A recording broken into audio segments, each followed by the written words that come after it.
오늘 우리에게 주시는 하나님 말씀은 요한복음 9장 1절에서 7절까지 말씀입니다. 예수께서 길을 가실 때에 날때부터 맹인된 사람을 보신지라. 제자들이 물어 이르되 라삐여, 이 사람이 맹인으로 난 것이 누구의 죄로 인함이니이까? 자기니이까 그의 부모니이까? 예수께서 대답하시되 이 사람이나 그 부모의 죄로 인한 것이 아니라 그에게서 하나님이 하시는 일을 나타내고자 하심이라. 때가 아직 낮음에 나를 보내신 이의 일을 우리가 하여야 하리라. 밤이 오리니 그때는 아무도 일할 수 없느니라. 내가 세상에 있는 동안에는 세상의 빛이로라. 이 말씀을 하시고 땅에 침을 뱉어 진흙을 이겨 그의 눈에 바르시고 이르시되 실로암 못에 가서 씻으라 하시니, 실로암은 번역하면 보냄을 받았다는 뜻이라. 이에 가서 씻고 밝은 눈으로 왔더라. 아멘. 우리는 지난주에 요한복음 8장 31절부터 59절까지 말씀에 나오는 예수님과 유대인들의 대화를 살펴봤습니다. 예수님은 자신을 믿은 유대인들에게 예수님의 말씀을 따르면 예수님의 제자가 되고 진리를 알게 될 것이다, 이렇게 말씀하십니다. 그리고 그 진리가 너희를 자유롭게 할 것이다, 이렇게 말씀하시죠. 우리가 예수님의 말씀을 실천하면 나의 잘못된 행동, 죄를 알게 되고 나에게 영향을 주는 잘못된 존재를 깨닫게 됩니다. 그리고 그렇게 잘못된 존재의 영향에서 벗어나서 죄를 짓거나 잘못된 행동을 하지 않는 올바른 삶을 살아감으로써 잘못된 영향에서 해방된 자유로운 사람이 되는 것이죠. 그렇기 때문에 우리는 우리에게 영향을 주고 있는 것이 누구인지, 무엇인지를 생각하면서 그 잘못된 영향에서 벗어나 하나님의 영향을 받는 신앙인이 되어야 된다라고 하는 말씀을 지난주에 함께 나누었습니다. 오늘 우리가 읽은 말씀은 맹인의 눈을 뜨게 하신 예수님의 모습을 기록하고 있습니다. 제자들과 함께 길을 가던 예수님은 길에서 구걸을 하고 있던 날때부터 맹인인 사람을 보시게 됩니다. 그 사람의 모습을 본 예수님과 제자들, 그 제자들이 예수님께 이렇게 질문을 하게 되죠. 2절을 보면 라삐여, 이 사람이 맹인으로 난 것이 누구의 죄로 인함이니까? 자기니까 그의 부모니까? 이렇게 말을 합니다. 지금 제자들은 이 사람이 맹인으로 태어난 것이 죄 때문이다라고 하는 생각을 가지고 있습니다. 그것을 기본적인 전제로 생각하고 있는 것이죠. 그러면서 죄 때문인 것은 확실한데 누구의 죄 때문입니까? 라고 질문을 하는 것입니다. 제자들이 이렇게 생각하는 이유는 하나님의 말씀 때문입니다. 우리가 새벽에 살펴본 레위기 26장에 보면은 하나님은 이스라엘 백성들에게 주어질 상과 벌에 대해서 말씀을 하십니다. 하나님은 이스라엘 백성들이 하나님의 규례와 계명을 준행하면 상을 주시겠다, 이렇게 말씀하시고, 반대로 명령을 준행하지 않고 하나님의 규례를 멸시하면 벌을 주겠다, 재앙을 내리고 심판하겠다, 이렇게 말씀을 하십니다. 그래서 실제로 성경을 보면 사사기에 가서 이스라엘 백성들이 하나님을 잘 믿고 섬길 때에는 나라가 평안하고 또 안정된 삶을 살게 되지만, 하나님을 떠나고 우상을 섬길 때에는 주변 국가들을 통해서 괴롭힘을 당하고 흉년이 들면서 어려운 삶을 살게 됩니다. 성경은 이 모든 것이 하나님의 역사하심이다, 이렇게 말씀하고 있는 거예요. 그러다 보니까 이스라엘 백성들 그리고 유대인들은 삶의 고난을 죄로 인한 하나님의 심판이라고 생각을 했습니다. 이 사람에게 주어진 장애도 죄로 인한 하나님의 심판이라고 생각을 하게 되는 것이죠. 이런 제자들의 질문에 대해서 예수님은 3절에서 이렇게 대답을 하십니다. 이 사람이나 그 부모의 죄로 인함이 아니라 그에게서 하나님이 하시는 일을 나타내고자 하심이라, 이렇게 말을 합니다.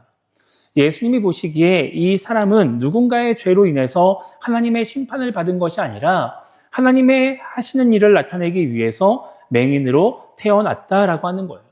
그러면서 예수님이 4절과 5절에서 이렇게 말씀하십니다. 때가 아직 낮음에 나를 보내신 이의 일을 우리가 하여야 하리라. 밤이 오리니 그때는 아무도 일할 수 없느니라. 내가 세상에 있는 동안에는 세상의 빛이로라, 이렇게 말씀하시죠. 예수님이 세상에 계실 때에는 자신이 세상의 빛이다라고 말씀하십니다. 그러니까 예수님이, 세상의 빛이신 예수님이 이 땅에 계시기 때문에 예수님이 계시는 동안에는 이 세상은 낮이다라고 말씀하시는 거예요. 빛이 있는 낮인 것이죠. 그러니까 빛이 있을 때, 낮일 때 지금 하나님의 일을 해야 된다라고 말씀하세요. 그리고 예수님이 이 땅을 떠나시면 빛이 사라지기 때문에 밤이 되기 때문에 그때에는 하나님의 일을 할 수 없다고 말씀하시죠.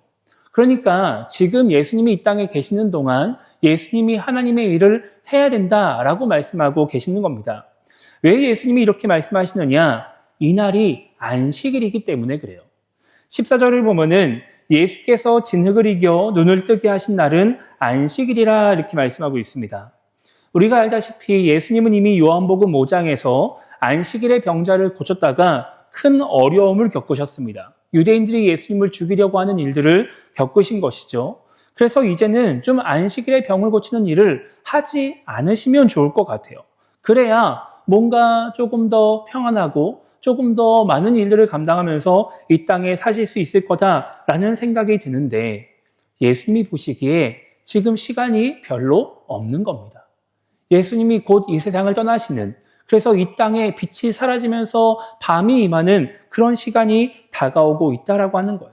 그래서 예수님은 지금이 안식일이냐 아니냐 이런 것을 따지지 않고 이 일들로 인해서 예수님에게 어떠한 고난이 오느냐 이런 것들을 따지지 않고 지금 하나님의 일을 해야 된다고 말씀을 하시는 겁니다.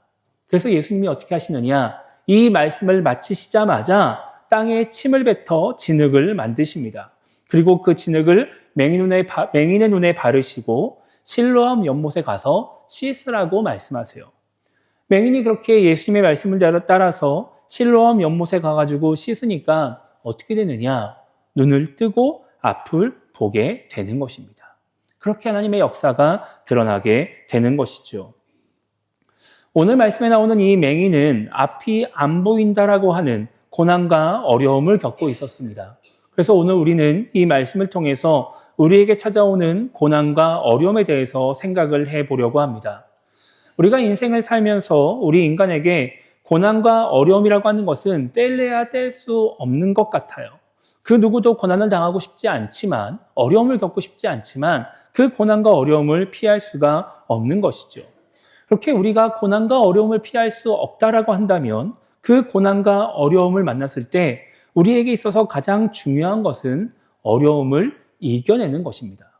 고난을 피할 수가 없으니까 그 고난을 잘 이겨내고 극복하는 것이 우리에게 가장 중요한 문제가 된다라고 하는 것입니다. 그러면 어떻게 해야 그 고난과 어려움을 이겨낼 수 있는가? 어떻게 해야 고난과 어려움을 이겨낼 수 있는 힘을 가질 수 있게 되느냐? 그것은 고난과 어려움을 내가 어떻게 이해하느냐에 따라서, 그 고난과 어려움을 내가 어떻게 해석하느냐에 따라서 달라질 수 있는 겁니다. 나에게 고난과 어려움이 있다고 해서 무조건 사람이 무너지고 낙심하고 좌절하고 슬퍼하고 그렇게 힘들어하지 않습니다. 누군가는 그 고난을 잘 해석함으로써 그 고난을 견딜 수 있는 힘을 얻기도 하고 이겨낼 수 있는 힘을 얻기도 하는 것이죠. 그렇게 우리가 고난을 제대로 이해하고 해석하려면 이 고난과 어려움이 어디서부터 왔는지를 생각해 봐야 합니다.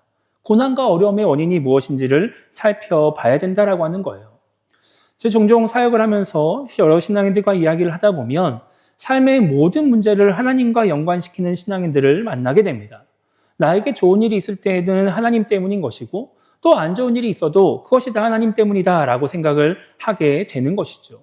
그래서 나에게 좋은 일이 생기면 너무 마음에 기쁨이 가득하고 행복이 가득하고 감사가 가득해서 하나님을 잘 믿고 섬기지만 반대로 고난과 어려움이 찾아오게 되면 오늘 말씀에 나오는 제자들처럼 뭔가 하나님 앞에서 내가 잘못한 것은 없는지, 죄를 지은 것은 아닌지를 생각해 보기도 하고 또 이런 고난과 어려움을 주신 하나님을 원망하기도 합니다.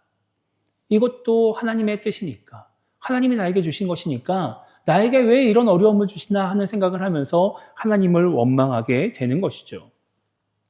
그런데 우리가 그렇게 고난과 어려움의 원인에 대해서 생각을 해볼 때 가장 먼저 생각해 봐야 하는 것은 하나님 때문이냐 아니냐라고 하는 것이 아니라 나의 잘못이 있는가 없는가를 먼저 생각해 봐야 합니다. 우리의 인간적인 잘못들, 우리 인간이 하는 어떠한 잘못된 행동 때문에 이 고난과 어려움이 찾아온 것은 아닌지를 생각해 봐야 한다라고 하는 거예요. 제가 군대에 있을 때 운전병 생활을 했습니다. 근데 운전만 하는 것이 아니라 이 운전병들을 교육하고 가르치는 일들도 했었어요. 근데 그 군대 생활하면서 이제 우리 대대장님이 이런 지시를 하셨어요. 우리 안전하게 운전하기 위해서 이 사고와 관련된 책을 한번 만들어 보자. 이런 명령을 내리셨어요. 그래서 제가 몇 년 동안 이제 부대 안에서 일어났던 그런 자동차 사고들에 대한 사례들을 다 조사를 했습니다. 그리고 분석을 했어요. 왜 사고가 일어나는가? 무엇이 문제인가? 다 분석을 해보니까 자동차 사고가 일어나는 가장 큰 원인이 무엇이냐면 운전자의 부주의 때문이었습니다. 그냥 운전자가 앞을 봐야 되는데 앞을 보지 않고 딴 데를 본다든지 옆 사람하고 이야기를 한다든지 뭔가 후진을 할 때는 뒤를 잘 봐야 되는데 뒤를 제대로 안 본다든지 뭐 이러한 사소한 잘못들 때문에 사고가 나는 거예요. 진짜 운전자가 어떻게 할 수가 없는 뭔가 자연재해나 뭔가 불가피한 상황들은 실상 별로 발생하지 않았습니다. 우리의 인생도 마찬가지인 것이죠. 우리의 삶에서 다가오는 고난과 어려움들이 실상 우리가 잘 생각해 보면 우리 인간의 잘못된 행동들로 인해서 그냥 인간의 실수들로 인해서 다가올 때가 많이 있다라고 하는 거예요. 창세기 3장에 보면 아담과 하와가 하나님의 저주를 받습니다. 하와는 임신하는 고통이 커지고 수고하고 자식을 낳으면서 남편의 다스림을 받는 존재가 됩니다. 남자는 땅의 저주를 받아서 평생 수고해야 소산을 먹는 그런 일들을 경험하게 돼요. 그런 저주를 받게 되는 것이죠. 그리고 나서 이 아담과 하와는 에덴 동산에서 쫓겨나게 됩니다. 그냥 허허벌판으로 쫓겨나게 되는 거예요.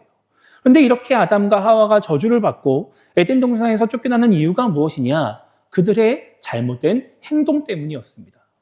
하나님은 분명히 먹지 말라고 했는데, 하지 말라고 했는데 그것을 하는 그 행동으로 인해서 결국 그들은 고난과 어려움을 겪게 되었다라고 하는 것이죠. 이것을 하나님과 연관시키면 말씀이 이상해져요. 하나님이 나쁜 분이 되는 거예요.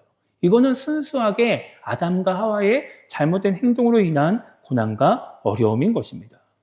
우리도 마찬가지인 것이죠. 우리가 잘못된 행동을 해서 고난과 어려움을 겪을 때가 많이 있습니다. 잘 생각해보면 나는 아무런 잘못도 없는 가운데 고난과 어려움을 경험하는 정말 순수하게 하나님의 심판이라고 말할 수 있을 만한 그런 고난과 어려움은 생각보다 별로 없어요. 그래서 우리는 우리의 행동을 돌아봐야 된다라고 하는 것이죠. 나의 잘못된 말 한마디, 잘못된 행동 하나, 혹은 잘못된 선택이 지금 나로 하여금 이 고난과 어려움을 만나게 한 것은 아닌가 생각해 봐야 하는 것입니다. 또 때론 우리가 잘못하지 않았다 하더라도 다른 사람의 잘못으로 인해서 고난과 어려움을 겪을 때도 있습니다. 나는 아무런 문제가 없는데 내 옆에 있는 사람들 혹은 주변 사람들 때문에 고난과 어려움을 겪을 수도 있는 것이죠. 요나서 1장을 보면 요나가 배를 타고 다시스로 갈 때 큰 폭풍을 만나게 됩니다. 그 폭풍이 얼마나 컸던지 배가 자초될 위험에 처하게 되고 그 배를 움직이는 사공들은 배를 가볍게 하기 위해서 물건들을 바다에 막 버리기 시작합니다. 그런데 그 폭풍이 누구 때문이냐? 요나 때문인 것이죠. 그 배에 타고 있던 사공들 혹은 그와 함께 그 다시스로 가고 있던 사람들의 잘못 때문이 아니라 요나 한 사람의 잘못 때문에 그런 고난과 어려움을 당하게 되는 거예요. 우리가 요나일 때도 있지만 우리가 이 배의 사공일 때도 있습니다. 그냥 배에 타고 있는 여러 사람 중에 한 명일 수도 있는 거예요. 나는 잘못한 게 없어도 내 주변 사람들의 잘못으로 인해서 어려움을 겪을 수 있는 것이죠. 그렇기 때문에 우리는 고난과 어려움을 만났을 때 나와 내 주변의 사람들, 그런 그들의 인간적인 잘못이 있는지 없는지를 먼저 돌아봐야 된다라고 하는 거예요.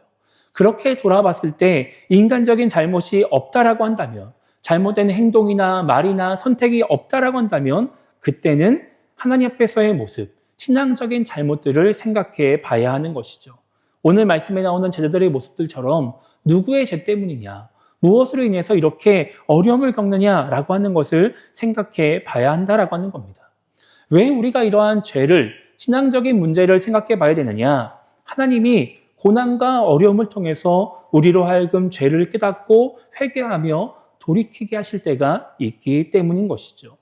하나님이 보시기에도 우리가 너무 잘못된 길로 나아갔을 때, 정말 더 이상 나아가면 너무 하나님과 멀어져서 다시는 돌아올 수 없을 것 같을 때, 너무 도저히 하나님과의 관계가 회복될 수 없을 것 같을 때 하나님은 우리에게 고난과 어려움을 주셔서 다시 하나님을 찾게 만드시기도 하는 거예요.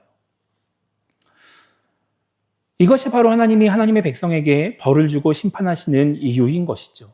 그냥 잘못했으니까, 죄를 지었으니까 너는 그냥 혼나야 돼, 벌을 받아야 돼, 고통을 겪어야 돼, 이것이 아니라 그렇게 잘못을 했으니까 이제 좀 돌이키라고.